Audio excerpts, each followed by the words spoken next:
Rĩu Njogu wa Njoroge nĩarakorirwo agĩtiga mafans ake magegete akĩarĩrĩria ndeto ciĩgiĩ Mary Lincoln mena mũrũmĩrĩri ũmwe wake.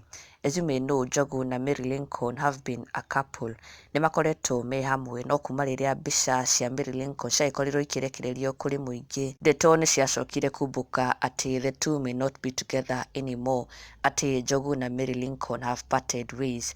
No gũtiagĩkorirwo na any confirmation on that story, but mũthenya wa ira Njogu wa Njoroge akĩaranĩria na mũrũmĩrĩri ũmwe wake thutha wa mbica ĩrĩa ĩrakorirwo ĩgĩtrend ya mũirĩtu ũrĩa ũrakorirwo akĩarĩrĩria ndeto cia sponsor wake ũgwĩtwo Njogu Kĩa V8, na Njogu wa Njoroge thutha wa gũkorwo agĩũkĩrwo nĩ mafans ake makĩmwĩra atĩ kwahotekana gũkorwo nĩwe ũcio Njogu Kĩa V8, na Njogu arakĩyumĩria na gũtheria rĩtwa rĩake akiuga aca, he is not the alleged sponsor, ke tike Njogu Kĩa V8.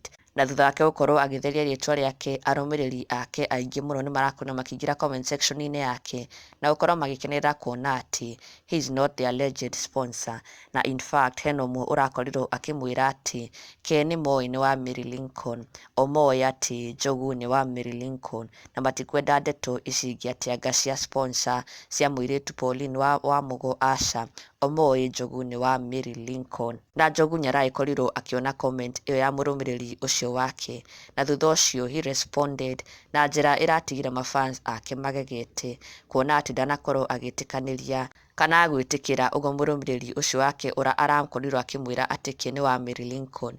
Njogu's response was atĩ igua kĩhahi with so many laughing emojis, athekete mũno akiuga kĩu nĩ kĩhahi, ndeto ici atĩ nĩ kĩhahi gĩtheri. Na thutha ũcio mafans maragĩtigwo makĩyũria nĩkĩ Njogu wa Njoroge agĩkorwo akĩrespond in such a way, akiuga atĩ nĩ kĩhahi guoka nĩ ndeto cia Mary Lincoln, na maragĩtigwo makĩyũria could it be that magĩcokana kana nĩma it was true ũrĩa gwakĩragwo atĩ nĩmagĩkorirwo magĩtigana thutha wa scandal ĩrĩa ya Mary Lincoln.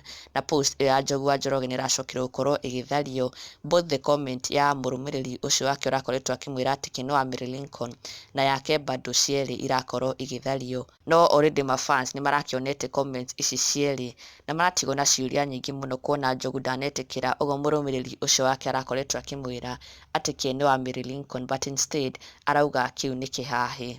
Na rĩrĩ rĩragĩkorwo arĩrĩo rita rĩake rĩa mbere gũkorwo akĩ-address issue yake na Mary Lincoln in public. This was the first time Njogu arakorirwo akĩonekana akĩ-respond to anything to do with Mary Lincoln in public kuma rĩrĩa scandal kĩrĩa gĩakĩhapenire, na mafans marakiuma moĩ o kaũndũ. Na ndũgakĩriganĩrwo gũ-subscribe for the latest and trending Kikuyu celebrity news. Never miss an update. Subscribe now.